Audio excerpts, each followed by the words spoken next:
Un hermano nos hará el favor de dar lectura pública al capítulo 4 del libro del Apocalipsis. Apocalipsis capítulo 4. Apocalipsis capítulo 4. Dice: después de esto miré, y he aquí una puerta abierta en el cielo, y la primera voz que oí, como de trompeta, hablando conmigo, dijo: sube acá, y yo te mostraré las cosas que sucederán después de estas. Y al instante yo estaba en el Espíritu, y he aquí un trono establecido en el cielo, y en el trono uno sentado. Y el aspecto del que estaba sentado era semejante a piedra de jaspe y de cornalina, y había alrededor del trono un arco iris, semejante en aspecto a la esmeralda. Y alrededor del trono había 24 tronos, y vi sentados en los tronos a 24 ancianos, vestidos de ropas blancas, con coronas de oro en sus cabezas. Y del trono salían relámpagos y truenos y voces. Y delante del trono ardían 7 lámparas de fuego, las cuales son los 7 espíritus de Dios. Y delante del trono había como un mar de vidrio semejante al cristal. Y junto al trono y alrededor del trono 4 seres vivientes llenos de ojos delante y detrás. El primer ser viviente era semejante a un león. El segundo era semejante a un becerro. El tercero tenía rostro como de hombre. Y el cuarto era semejante a un águila volando. Y los 4 seres vivientes tenían cada uno 6 alas, y alrededor y por dentro estaban llenos de ojos. Y no cesaban día y noche de decir: Santo, Santo, Santo es el Señor Dios Todopoderoso, el que era, el que es y el que ha de venir. Y siempre que aquellos seres vivientes dan gloria y honra y acción de gracias al que está sentado en el trono, al que vive por los siglos de los siglos, los 24 ancianos se postran delante del que está sentado en el trono, y adoran al que vive por los siglos de los siglos, y echan sus coronas delante del trono, diciendo: Señor, digno eres de recibir la gloria y la honra y el poder, porque tú creaste todas las cosas, y por tu voluntad existen y fueron creadas. Hasta allí el Señor prospere su palabra. Capítulo 4 de Apocalipsis, para nosotros es la parte profética del libro, porque desde este capítulo se nos muestran las cosas que han de ser después de estas. Para Juan, el libro es un libro profético. No es como algunos están espiritualizando el libro y relacionándolo con realidades espirituales. Otros que están pensando que ya se ha cumplido en el Imperio Romano, aún del siglo I, o a través de estos siglos. No. La división del libro, el Señor la dio en el capítulo 1, versículo 19. Escribe las cosas que has visto. Ese es capítulo 1. Las que son los capítulos 2 y 3. Y las que han de ser después de estas. Ese es capítulo 4 hasta el final del libro. Porque en el capítulo 4 dice, después de esto. Y es un marcado cambio en la narrativa. La última palabra en nuestras Biblias, en el capítulo 3, es iglesias. Y esa palabra eclesía no aparece más desde el capítulo 4, mencionada en la narración, hasta cuando se habla de la esposa del Cordero y de las bodas del Cordero, que es la iglesia del Señor. Entonces, en todo ese espacio no se menciona eclesía, pero sí se menciona los 24 ancianos y los 4 seres vivientes. Ya estoy adelantando opinión. Sugiero y espero que mis hermanos tengan misericordia de mí en esta mañana. Entonces solamente estoy sugiriendo, después de años oyendo, leyendo, considerando, y estoy aplicando lo que le dijeron una vez a don Santiago Wamsley cuando era joven: mantenga lo que tiene hasta que consiga algo mejor. Entonces yo me acerco para con la ayuda del Señor, abrir el estudio, la consideración, y también estoy dispuesto a aprender, pues. Yo oí en la conferencia de Morón a don Alcímides hablando de los 24 ancianos y me hizo recordar la señorita Fanny Goff. Entonces, bueno, no venimos a pelear, sino a aprender de la palabra, pues. Entonces, sin duda, aquí comienza otra etapa. Ya la iglesia no está en la tierra. Todas las menciones a ángeles en Apocalipsis se refieren a seres espirituales que sirven a Dios. Las únicas ocasiones cuando ángel no representan, no significan, no son los seres espirituales celestiales, son en los capítulos 2 y 3, porque la iglesia todavía está en la tierra. Y entonces escribe al ángel o al mensajero de la iglesia en tal parte. Ese es el hombre que recibía la carta y la leía al pueblo del Señor. Me parece, porque a Juan le fue dicho, escribe al ángel. Si llegaba el cartero en la ciudad de Éfeso, mire, traigo una carta para el ángel. No, el ángel es algo abstracto, representa el carácter celestial de la iglesia. ¿Cómo le va a entregar la carta a eso? Si es un ser espiritual, nosotros en la iglesia no tenemos relación con los ángeles directamente. Nuestra relación es directamente con la cabeza, enseñanza de Colosenses, ¿sí o no? Entonces, tiene que ser un hombre que recibió la carta y la leyó al pueblo del Señor. Pero en el resto del libro, cuando la iglesia no está en la tierra, los ángeles tienen que ver con los seres celestiales. Entonces, ¿qué tenemos en este capítulo? Primero tenemos que hablar del cielo de los cielos, o la casa del Padre, o lo que llamó el Señor en Lucas 23, estarás conmigo en el paraíso. 2 Corintios 12 dice que el paraíso está en el tercer cielo. Aquí dice, he aquí una puerta abierta en el cielo. Y la puerta abierta no es que la están abriendo, ha estado y está abierta porque es un participio pasado. Ahora sí hay entrada al cielo, hermano. Hay uno que entró como precursor. No entró con su sangre, sino por su sangre. Por la virtud del sacrificio cruento en la cruz del Calvario, ya resucitado, un hombre traspasó los cielos como precursor. La puerta está abierta. Entonces, y la primera voz que oí como de trompeta, hablando conmigo, dijo, sube acá. Entonces tenemos el cielo de los cielos, el tercer cielo, la casa del Padre.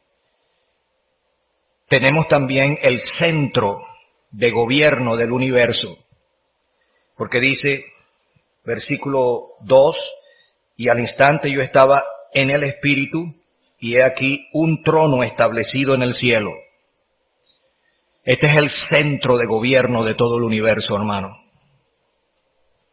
La palabra trono abunda en este capítulo. ¿Usted lo contó? ¿Cuántas veces se menciona la palabra trono aquí? Si no lo ha hecho, vaya haciéndolo, porque ya le voy a volver a preguntar. Esto es central. Hay un trono establecido en el cielo y al que estaba sentado en ese trono. Y la palabra allí, sentado, es un participio presente. Él está. Sobre el trono está Dios. Ese trono tiene control de todo. Administra gobierno en todo el universo. Siempre está ocupado. Él nunca ha perdido el control de todo. Entonces, tenemos que hablar aquí en este capítulo de los círculos concéntricos o de la cercanía al trono. El apóstol Juan vio el trono, al que está sentado en el trono, y entonces él usa varias expresiones: alrededor del trono, delante del trono, junto al trono, y entonces después usa en medio del trono en el capítulo 5. Entonces hay círculos concéntricos. el círculo más cercano al trono. Él dice, alrededor del trono vi 24 tronos y 24 ancianos sentados en esos tronos. Tenían coronas de victoria, porque la palabra es estéfano, sobre sus cabezas y estaban vestidos de blanco. Entonces ahí están varias características que debemos considerar en el desarrollo del estudio. Lo primero que yo escuché en mi vida desde niñito, de don Eliseo, y especialmente de la señorita Fanny Goff en 5º grado del Colegio Evangélico en Puerto Cabello, era 24, 12 tribus, 12 apóstoles. Pero nunca, hermano, lamento que la señorita Fanny no está viva para yo conversar con ella sobre el tema. Ella era una maestra de las Escrituras. Todos que la conocimos sabemos que es así. Pero nunca la Escritura une a Israel con la iglesia del Señor, con la asamblea dispensacional. Son totalmente aparte. Israel es el pueblo terrenal de Dios, la iglesia es el pueblo celestial del Señor. Entonces, personalmente, estoy inclinado a ver 24, es el número sacerdotal. David, preparando las cosas para cuando se hiciera el templo, después que se muriera él apartó en 24 los sacerdotes para oficiar durante todo el año en el templo, cuando fuese construido. Entonces es un número sacerdotal, el carácter sacerdotal de la iglesia. Pero hay un también de un arco iris. Desde aquí de la tierra nosotros vemos, es un arco, no vemos el círculo completo, pero desde la perspectiva celestial está el círculo completo. Alrededor del trono vi un arco iris. Ese arco iris era esmeralda, porque tiene que ver en la ira, de ese trono salen voces, relámpagos, truenos, amenaza de juicio. Dios, el día de la venganza de Él ha llegado. El día de su ira va a comenzar. Pero en la ira Él se acuerda de la misericordia. Porque el arco es el símbolo que divinamente o Dios mismo lo establece de su pacto de misericordia. Y es en los propósitos de Dios, en los planes de Dios en relación con la tierra. Porque esmeralda es el color de la tierra. ¿Usted ha visto fotos de la tierra en el espacio? ¿Cómo se ve? Cuando uno va llegando en avión o avioneta a Irlanda del Norte, es una isla verde y le llaman la isla Esmeralda, verde, porque así se ve. Desde el espacio, este es el color de la tierra, son sus propósitos en relación con la tierra que Él va a cumplir. Ahora, me estoy extendiendo mucho, pero creo que debemos enfatizar en las compañías gemelas, porque hay 24 ancianos sentados sobre 24 tronos. Ancianos representa su experiencia, su conocimiento. En el capítulo 1, hay la visión del Señor en medio de 7 lámparas paradas sobre su propia base cada una, que representan a las asambleas, 7 asambleas de Asia Menor, y su cabello es blanco, como blanca lana, como nieve.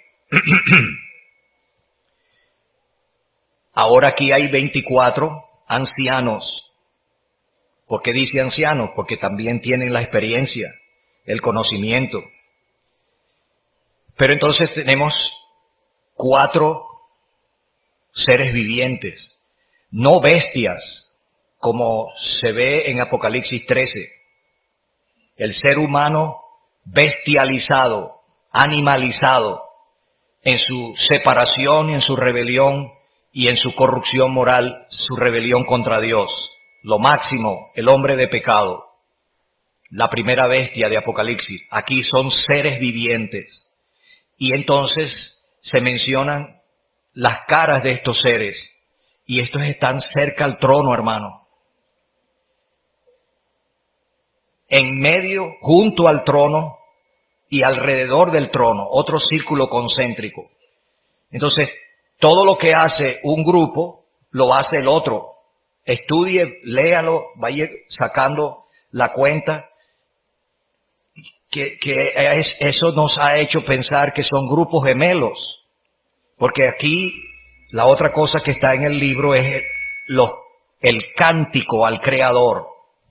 Capítulo 5 está el cántico al Redentor. Tú nos has redimido con tu sangre. Pero capítulo 4 está el cántico al Creador. Por primera vez, hombres de la tierra redimidos por la sangre de Cristo, exaltados en gloria, compartiendo el gobierno del que está sentado en el trono, administrando ese gobierno y conociendo sus propósitos pasados, presentes y futuros, y también teniendo una comprensión interna de todas las cosas de Dios, porque estos están llenos de ojos por dentro y por fuera.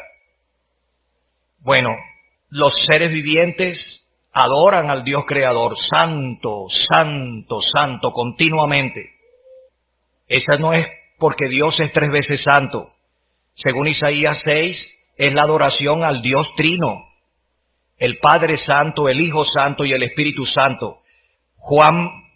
Isaías dice, yo vi al Señor. La palabra allí es Adonai, pero está en plural.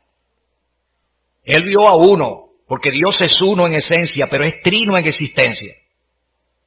Y aun cuando el énfasis en el Antiguo Testamento es en la unidad de Dios, Dios es uno, en contraste con el politeísmo del paganismo. Tantos dioses que tiene el paganismo. Es un solo Dios, pero ahí está el Padre. Juan capítulo 12 dice que Isaías vio su gloria y habló de él. Ahí estaba el Hijo, que un día se encarnó. Y ahí estaba el Espíritu Santo, porque en Hechos capítulo 28 dice, el apóstol Pablo dice, con razón el Espíritu Santo dijo, y cita Isaías 6. Entonces es el Señor plural, uno en esencia, pero trino en existencia. Y aquí también, porque delante del trono, versículo 5, delante del trono ardían 7 lámparas o teas de fuego, las cuales son los 7 espíritus de Dios. Entonces en el estudio tenemos que analizar la expresión yo estaba en el Espíritu, que es la condición necesaria para poder tener estas visiones. A lo menos 4 veces se usa la expresión. Se necesita estar en esa condición, hermano, aún para considerar las Escrituras, para comprender las Escrituras, ser iluminado por el Espíritu de Dios, para ir descubriendo los tesoros que este libro tiene. Esta es una mina inagotable, impresionante. Este libro es la palabra escrita de Dios. Tremenda bendición y tesoro tenemos nosotros. Pero se necesita estar en espíritu. Y los hermanos nos van a ayudar con eso. También con esta expresión, los 7 espíritus de Dios. En este caso, son comparados, presentados como teas ardiendo. Una tea se acaba, se consume. Pero esta no se consume porque es el Espíritu Santo. Y entonces iluminación, ese es su trabajo en la dispensación que sigue a la dispensación de la gracia de Dios de la iglesia. El trabajo que él va a hacer en el capítulo 5, en medio del trono yo vi a un cordero como inmolado, pero ya eso corresponde al estudio de mañana, y entonces que tenía 7 cuernos y 7 ojos, que son los 7 espíritus de Dios. Entonces es la comprensión y la percepción del cordero. Pero el Espíritu Santo es presentado con esta expresión. No se menciona el Espíritu Santo, sino los 7 espíritus de Dios, porque nos habla de la plenitud y de la perfección del Espíritu de Dios. Entonces, los cánticos es al Dios creador. Los seres vivientes toman la iniciativa en el capítulo 4, y entonces es seguido por los 24 ancianos que ponen sus coronas a los pies del que está sentado en el trono. No le neguemos al Señor un servicio, hermano, que va a permitirle a Él tener libertad para premiarnos, porque Él quiere que ganemos su recompensa, no para nosotros, para gloria de nosotros, para gloria de Él, porque tendremos más que poner a sus pies. Ellos ponen sus coronas de victoria. ¿Quién se las dio? El Señor. Si es la iglesia, representa a la iglesia como creo, respetuosamente de la opinión de los demás. En el tribunal de Cristo recibiremos recompensa. Mientras más recompensa recibiremos, más tendremos que poner a sus pies. No le niegue un servicio, no le niegues una fidelidad. Él la va a recompensar y tú tendrás mucho más. Busco fruto que abunde en vuestra cuenta. La palabra fruto allí es palabra, logos. Tú tendrás mucho que hablarle, a rendir cuenta. Y Él tendrá mucho que alabarte y recompensarte en aquel día de gloria. Y tú tendrás mucho que darle. Entonces, haga el capítulo 5, está otro círculo concéntrico. Versículo 11, y miré y oí la voz de muchos ángeles alrededor del trono. Así que los 4 seres vivientes no son querubines angelicales. Porque el círculo concéntrico donde están los ángeles es un círculo concéntrico más alejado del trono que el círculo concéntrico de los 24 tronos y los ocupados por los 24 ancianos y el círculo concéntrico de los 4 seres vivientes. Ahí les dejo eso para la discusión y la conversación. Las preguntas, gracias al Señor que trajo al doctor Bernardo y don Alcíbide. Entonces, tenga misericordia de mí, don Alcíbide, pero tenga libertad de expresar sus convicciones y hierro aguza hierro, dice la palabra, así el rostro del hombre el de su compañero. Entonces uno viene al estudio pensando en una cosa, pero entonces escucha al otro, oye, y su hierro se aguza. Así estamos nosotros aquí, pues. Pero esta es una escena celestial. Capítulo 4, capítulo 5, es una visión del cielo. Y necesitamos estar en espíritu. No a nivel de soma del cuerpo, sensorial, material, no. Ni siquiera a nivel del alma, sino a nivel del espíritu. Guiados y energizados por el Espíritu Santo para ver la visión que el apóstol Juan nos da aquí. Perdone, don José. Ay, hablé más de 15 minutos. Yo estaba viendo ese reloj. Perdóneme. No sé qué piensa de esto, pero queremos escuchar. Solamente quisiera agregar algo muy elemental. Vamos a decir, la forma como Juan subió allá. Él dice, después de esto miré aquí una puerta abierta en el cielo. Y la primera voz que oí como de trompeta. Se sugiere que el arrebatamiento de Juan sube acá. Es una figura del arrebatamiento de la iglesia. Después de esto, ese es el testimonio de las iglesias. Después de esto, miré aquí una puerta abierta en el cielo. Y la primera voz que oí como de trompeta. Como una figura del rapto de la iglesia. Él viene con voz de mando, con voz de arcángel, con trompeta de Dios. Aquella voz era como de trompeta. He aquí yo vengo pronto y mi galardón conmigo para recompensar a cada uno según sea su obra. Juan estaba en la isla de Patmos. El ambiente allí no era muy grato para Juan, pero allí él tuvo la revelación del libro de Apocalipsis. La primera voz que oí como de trompeta, una figura del rapto de la iglesia hablando conmigo, dijo: sube acá. O sea que el arrebatamiento de Juan, vamos a decir, es una aplicación, es una figura de lo que va a acontecer pronto, hermano. Así termina el libro de Apocalipsis: ciertamente vengo en breve. Mi galardón conmigo para recompensar a cada uno según sea su obra después del rapto de la iglesia. Viene el tribunal de Cristo, como hemos oído, y luego las bodas del Cordero. Dice, y al instante, en un momento, en un abrir y cerrar de ojos, la final trompeta, porque se tocará la trompeta, y los muertos en Cristo resucitarán primero, luego nosotros los que vivimos seremos arrebatados arriba, y así estaremos siempre con el Señor. Las cosas que sucederán después de esto, hermano, nos esperan cosas gloriosas. Estamos esperando su regreso por nosotros. Juan dice, al instante yo estaba en el Espíritu.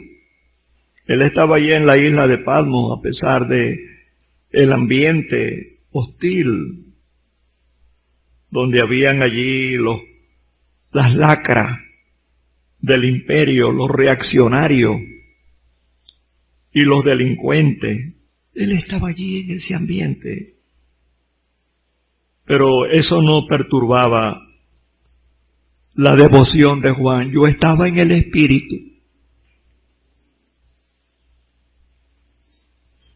Sube acá. Así acontecerá con nosotros, hermano. Al instante yo estaba en el Espíritu, pero nosotros, hermano, pronto estaremos allá, en cuerpo, alma y espíritu. Vamos a decir que esto es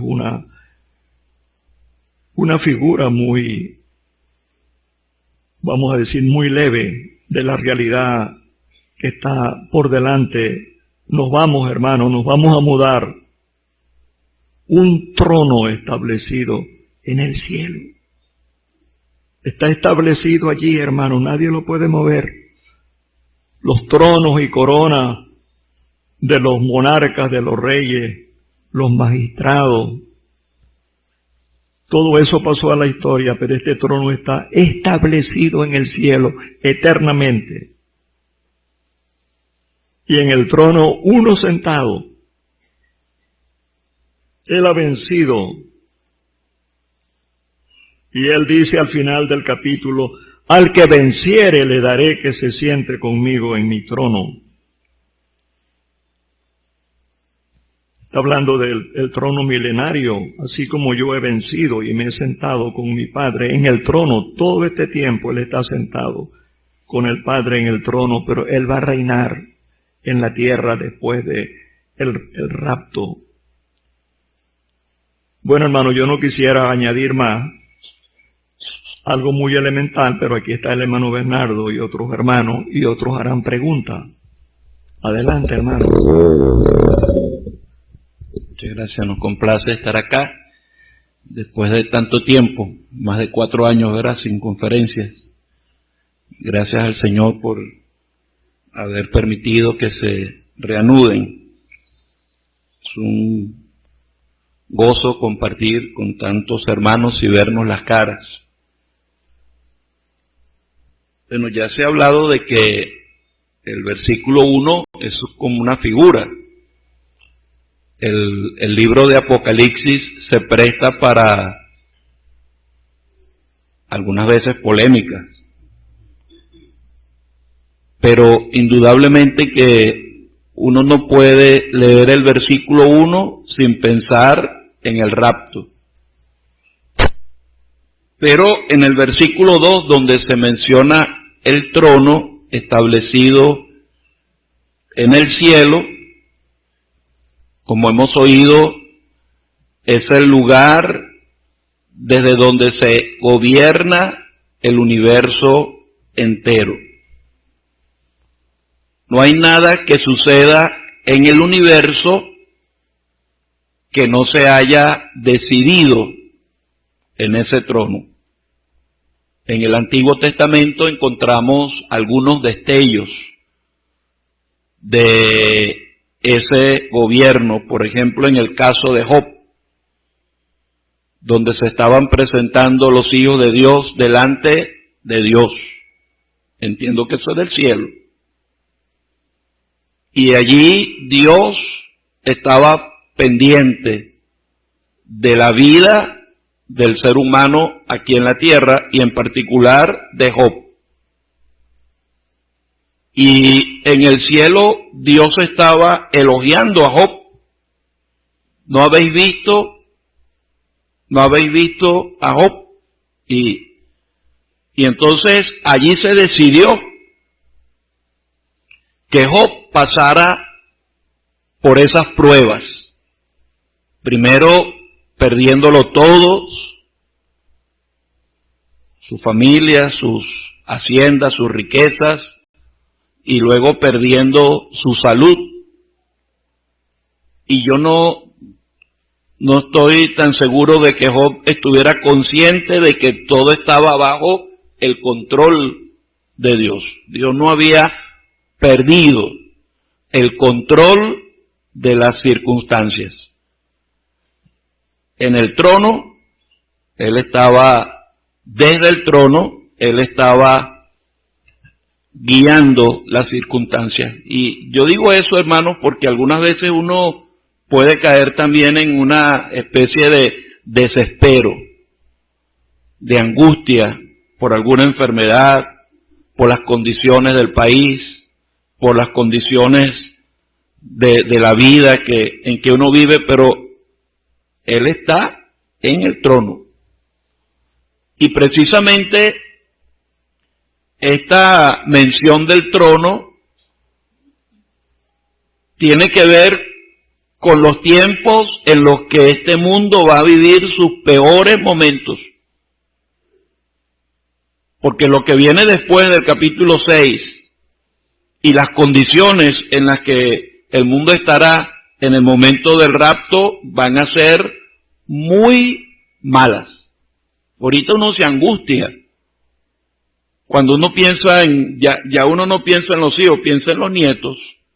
Y la educación que se les va a impartir en la escuela, el deterioro, la corrupción moral. Pero Dios está en el trono.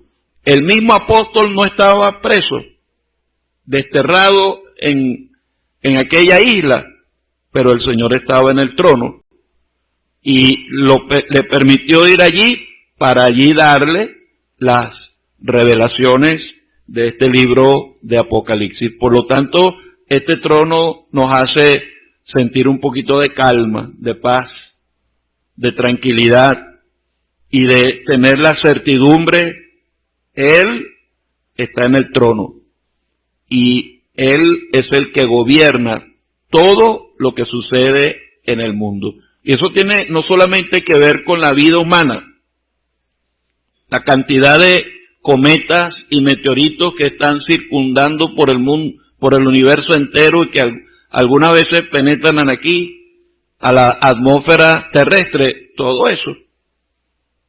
Nuestros cabellos contados, Él sabe cuántos caen cada día, no se cae una hoja, está pendiente de los pajaritos, todo eso está siendo controlado desde el trono. Y precisamente este capítulo tiene que ver con el Dios creador de todas las cosas, al cual debemos adorar.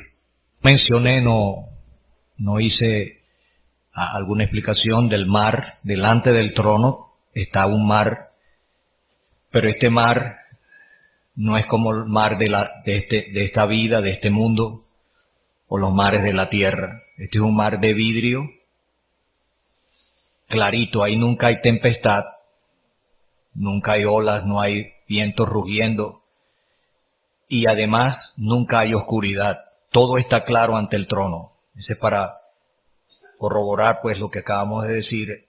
Ante ese trono y ante el que está sentado en el trono, todo está claro y todo está bajo control. En la tempestad de nuestras vidas, hoy en día el problema es la gasolina que se está metiendo en el aceite del motor, ¿no? El que estaba hablando ahorita está luchando con eso. Y uno se angustia porque, bueno, acaban de hacer el motor y ahora se va a echar a perder. Pero uno mira arriba, Él tiene el control. Allí no hay tempestad ni oscuridad, todo está claro. Él está desarrollando sus propósitos y los va a llevar a cabo completamente. No sé. Es muy estimulante, hermanos, y muy refrescante a la vez.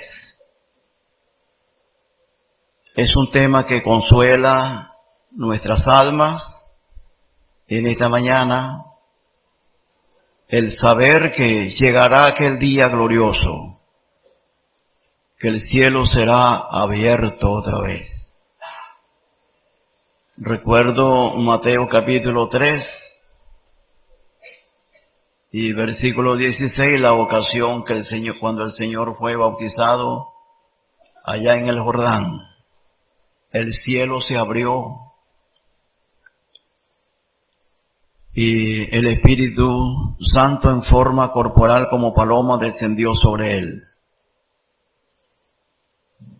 Otra vez en Hechos capítulo 7, Esteban vio el cielo abierto y el Hijo del Hombre a la diestra de Dios.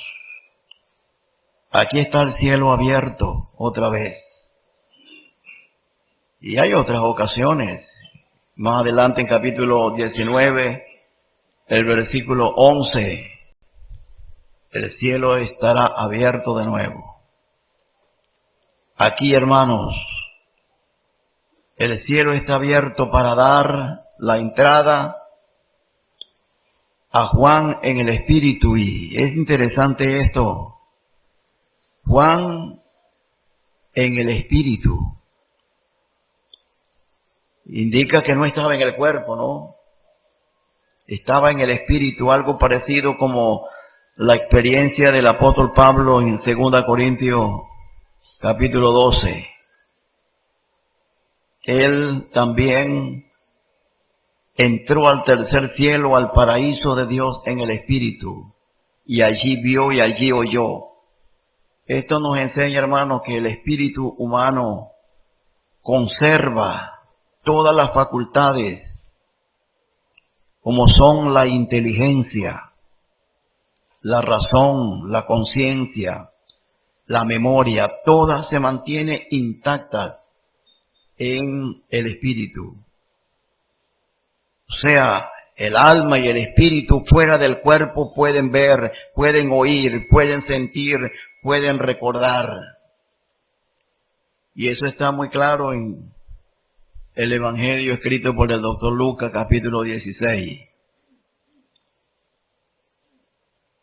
Allí el hombre fuera del cuerpo, el alma fuera del cuerpo y en un lugar que no es el cielo. En el infierno el pecador podrá ver, podrá oír, podrá sentir, podrá recordar. Asimismo nosotros vamos a ver al Señor y vamos a vernos los unos a los otros. Qué precioso eso. Aquí está Juan, el cielo abierto, él entrando como una figura gloriosa de lo que será aquel día cuando el cielo se va a abrir para dar paso, para dar entrada a todos los redimidos, los que disfrutamos de la redención y de la salvación. Después de esto, dice el apóstol Juan aquí,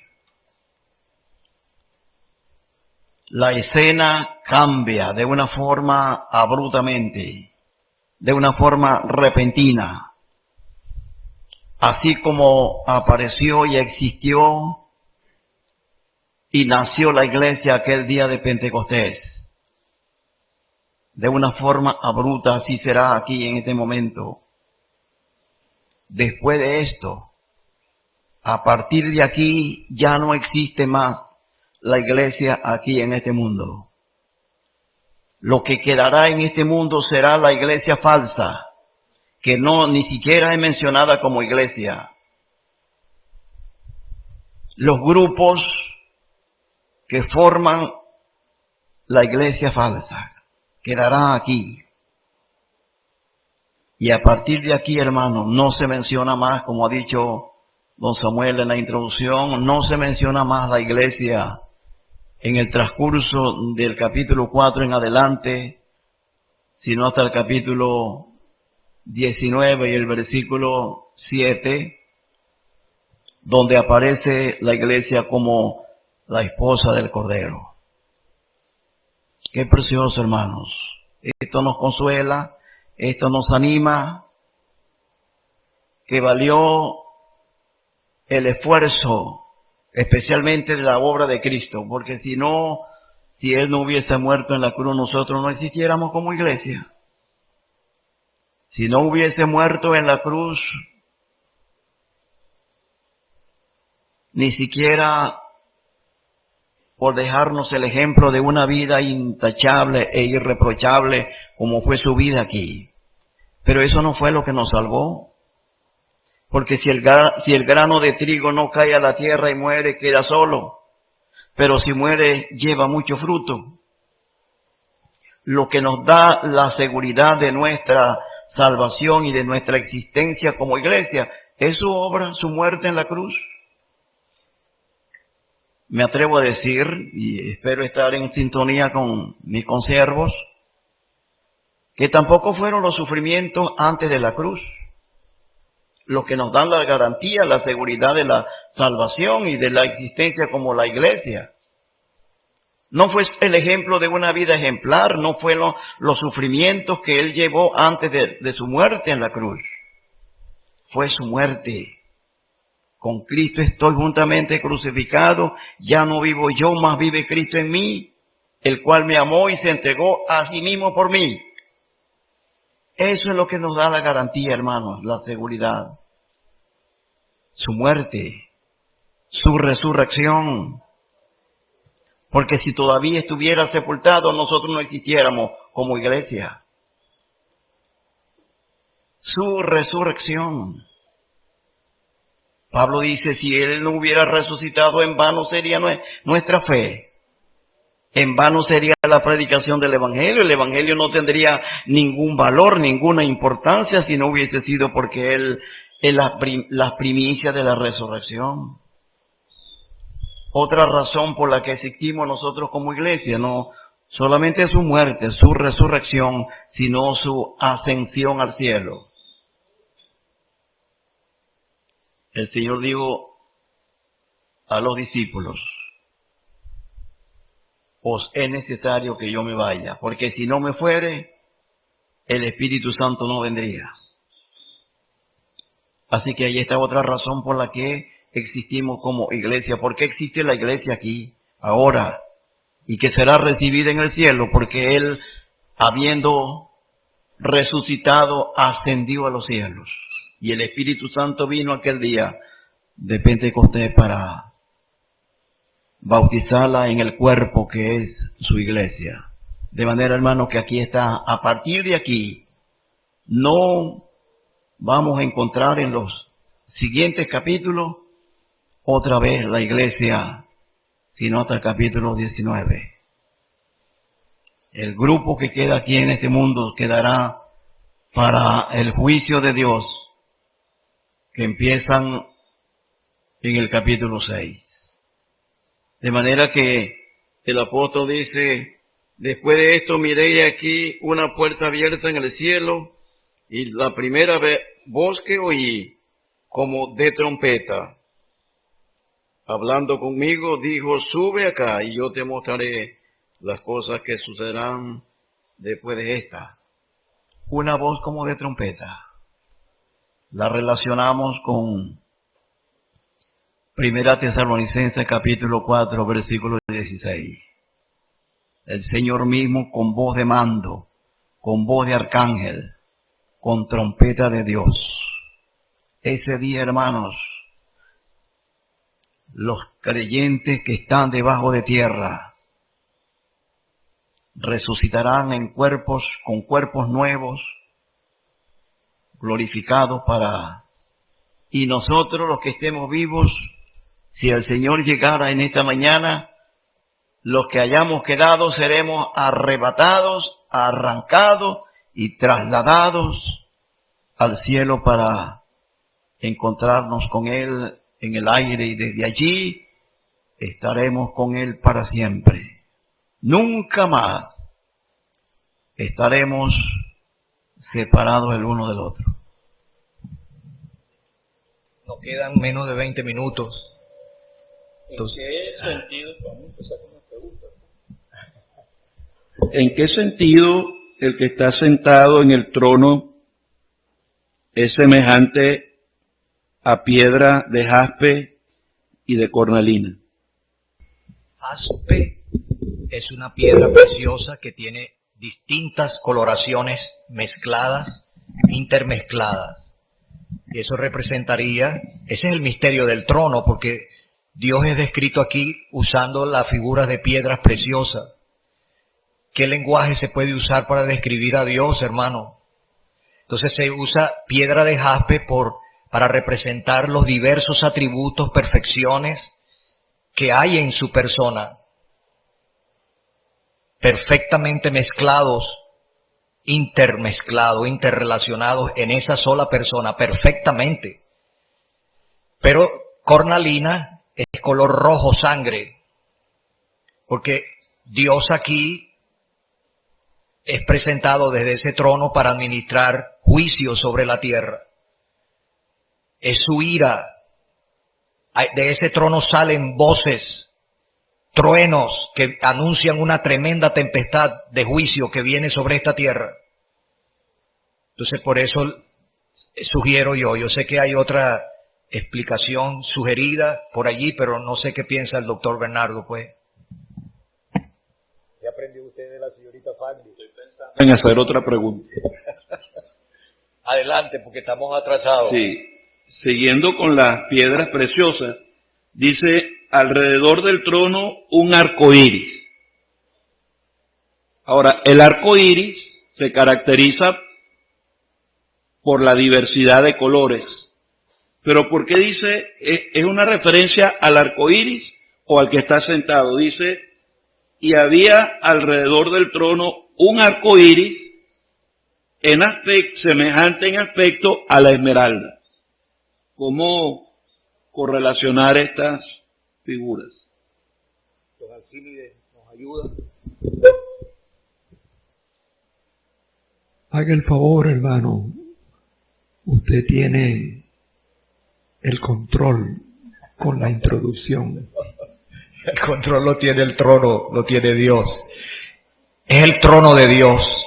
Hay uno sentado allí, es porque es el reino de Dios. Va a establecerse aquí en la tierra. Pero hay 24 tronos porque es el reino de los cielos. Hay otros asociados con él en la administración del gobierno. ¿Quién es que va a reinar con él cuando él venga a reinar? La iglesia, su esposa. Bueno, el arco iris tiene 7 colores, ¿no? Los 3 colores básicos. ¿Cómo fue que le enseñaron a usted en primaria? A mí me enseñaron 3 colores básicos, entonces la combinación de ellos da los otros colores. ¿No es así? 7 colores. Pero aquí predomina es la esmeralda. ¿Y qué color es la esmeralda? Verde. Entonces, porque está asociado con la tierra. Es el color de la tierra. Eso es lo que sugería en la introducción, pues. No sé qué piensan ustedes, hermano. Ese arco iris está asociado con el pacto noénico, ¿no? La seguridad de la creación. Por eso es que habla de la esmeralda, el color verde. Dios está protegiendo su creación. Puede ser, corríjame, hermano. Sí, solo que el arco iris, el arco que vemos, que está asociado con la promesa de Dios de no destruir más nunca con agua este planeta Tierra, cada vez que sale el arco iris, recordamos, Él no lo va a destruir con agua, por más que haya inundaciones como se presentan en muchas partes del mundo, pero sí lo va a destruir con fuego. Pero aquí en este caso es el arco completo alrededor del trono. Entonces abarca todos sus propósitos en misericordia para con la tierra. Se pudiera decir que pudiéramos usar la expresión, como usted ha dicho, destrucción o restauración, cielos nuevos y tierra nueva, porque siempre hemos aprendido, que Dios con su arco iris aquí nos está diciendo la tierra está protegida a pesar de los juicios que van a ser desencadenados. El pacto noénico, sí. O sus propósitos redentores van a ser cumplidos. Como la esperanza. Verde en la sabiduría popular es el color de la esperanza. O sea, Dios va a hacer lo que Él ha prometido. ¿Y te iba a hacer otra pregunta? ¿Tiene la respuesta de una vez? Porque la hora se va a pasar. Bueno, yo sí tengo preguntas. Entonces, 24 ancianos tienen tronos, están sentados en el trono, alrededor del trono. Es decir, comparten el gobierno que ese trono administra, lo comparten con Dios. Qué posición tan elevada, hermano. Nosotros vamos a juzgar a los ángeles, vamos a juzgar al mundo. ¿Cómo es que no podemos resolver nuestros problemas y entonces lo llevamos ante los tribunales humanos? El apóstol dice, ¿cómo es eso? No hay uno ahí sabio entre ustedes. Entonces la dignidad, la perfección de rango, de dignidad y de autoridad de estos. Son ancianos, esa es su pleno experiencia, conocimiento. Tienen túnicas blancas, esa es perfecta santidad. Tienen coronas de oro, esa es perfecta victoria, porque son estéfanos, coronas de victoria.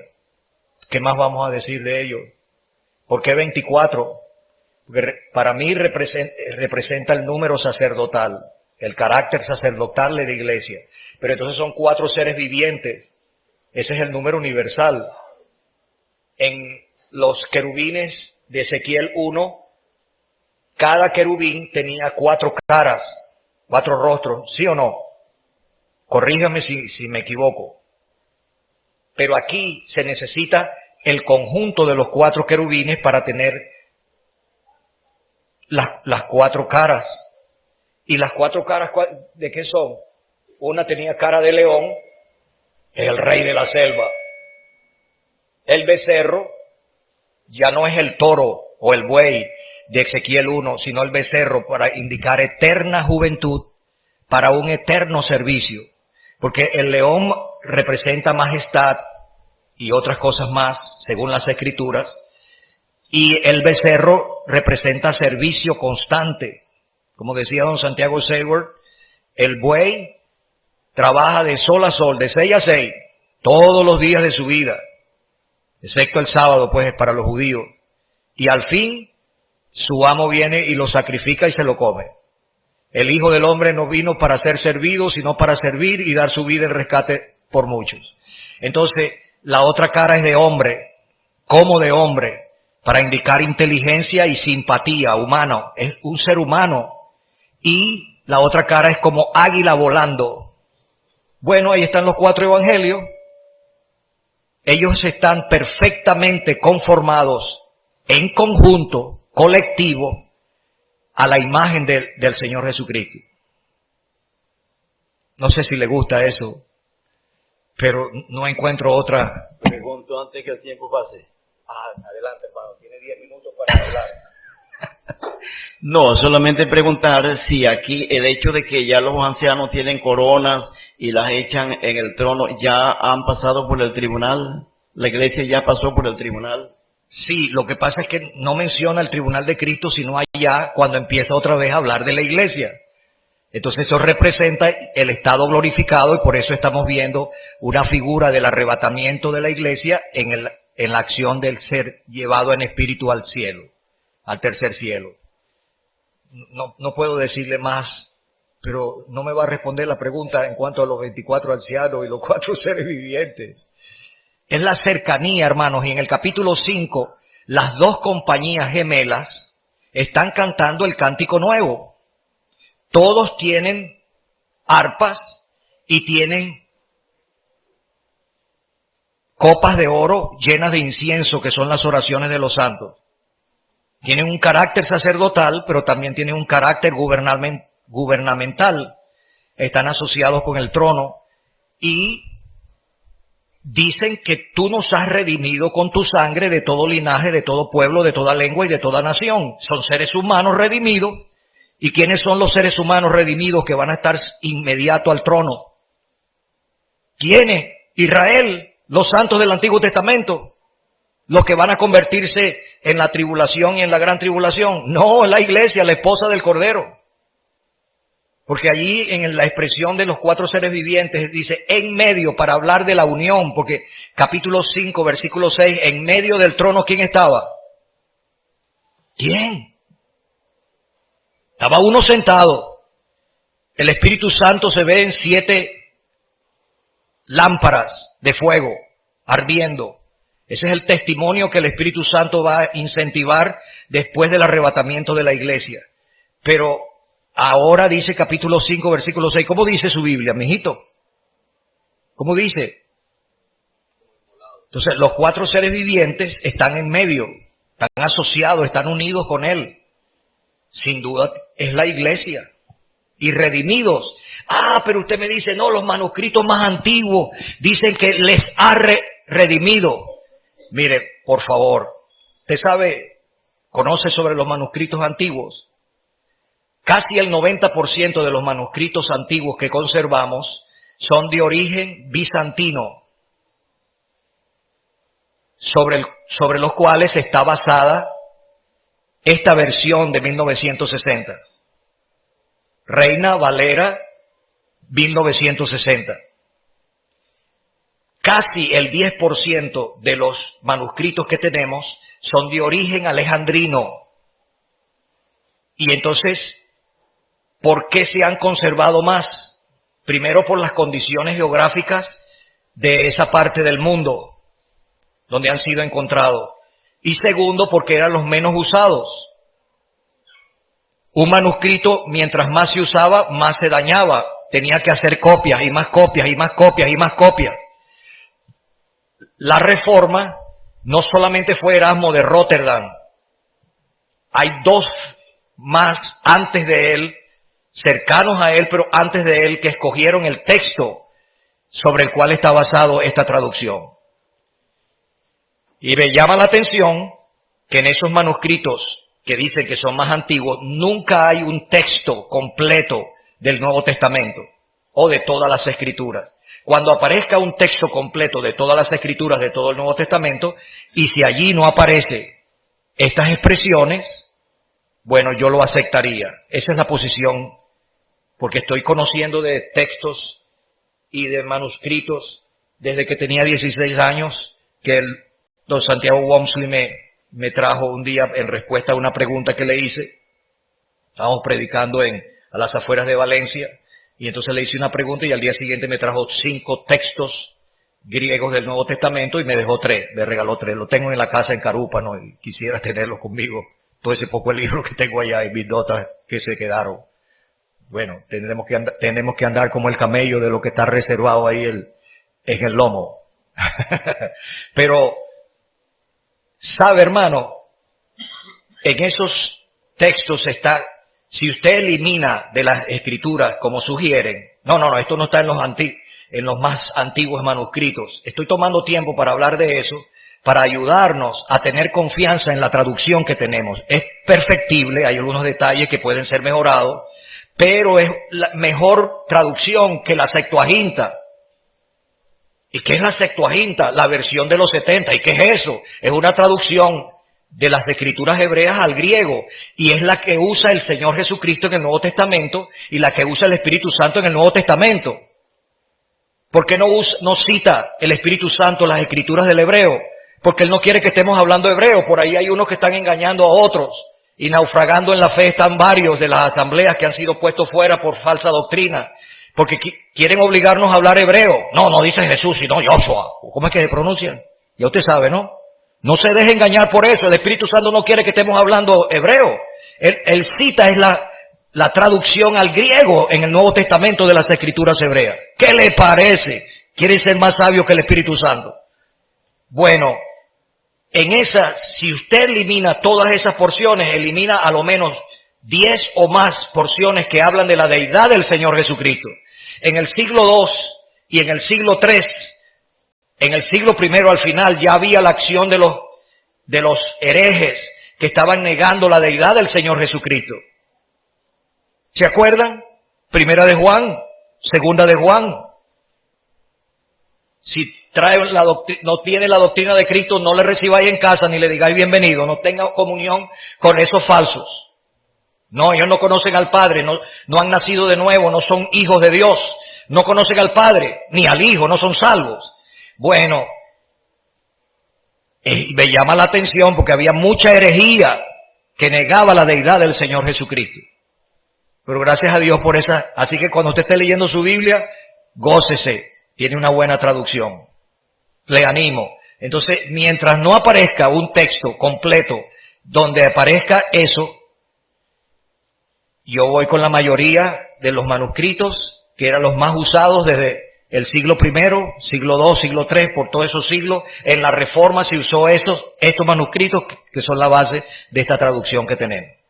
¿Está bien? Ya está, faltan 2-3 minutos. Se adelantó parte del estudio de mañana. Ese detalle tiene que ver con el estudio de mañana.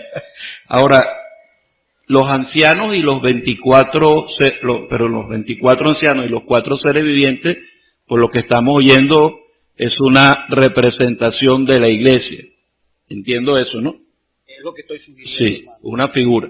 Ahora, los ancianos están sentados en 24 tronos. Es decir, se le ha dado a ellos la autoridad de administrar con el Señor. Entiendo yo que eso se va a manifestar en el milenio y por la eternidad, pues. Pero las características que se mencionan acerca de ellos, creo que nos ayuda a entender cómo administrar hoy el gobierno de Dios. Primero, la madurez. Eran ancianos. Habían tenido experiencia. Creo que es en el libro de Eclesiastés donde se hace un lamento. Ay de ti cuando tu rey es un muchacho que está llevado por los impulsos de la juventud, por el amiguismo, la imparcialidad. Para administrar gobierno en la asamblea se necesita madurez, experiencia. Pero tenían ropas blancas, hablando de la santidad y entiendo yo también de la justicia personal. Habían sido ellos también rectos. ¿Cómo puede un creyente o los que administran el gobierno en la asamblea administrarlos bien cuando sus propias vidas no son rectas y no son santas? Y dice que tenían coronas de oro en sus cabezas. El oro es un símbolo de lo que es de Dios. En las cabezas de ellos, en sus mentes, estaba la mente de Dios. No estaba la mente humana. Estaba el carácter de Dios.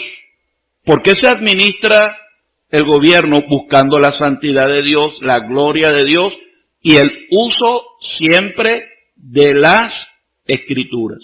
Creo que son principios que nos ayudan a entender cómo debe ser el gobierno en la asamblea. Y en cuanto a los 4 seres vivientes, es que Dios es un artista, hermano.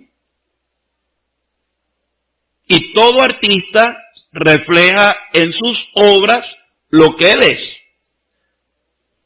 Entonces, la iglesia, por la eternidad, va a reflejar lo que el Señor es.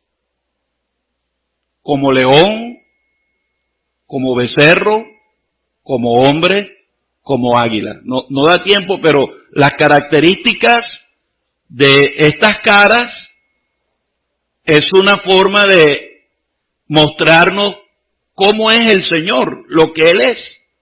Bueno, en la iglesia, Él va a reflejar por la eternidad también lo que Él es. Ahí en Efesios capítulo 4 dice que la iglesia en la eternidad va a ser una manifestación de la multiforme sabiduría de Dios.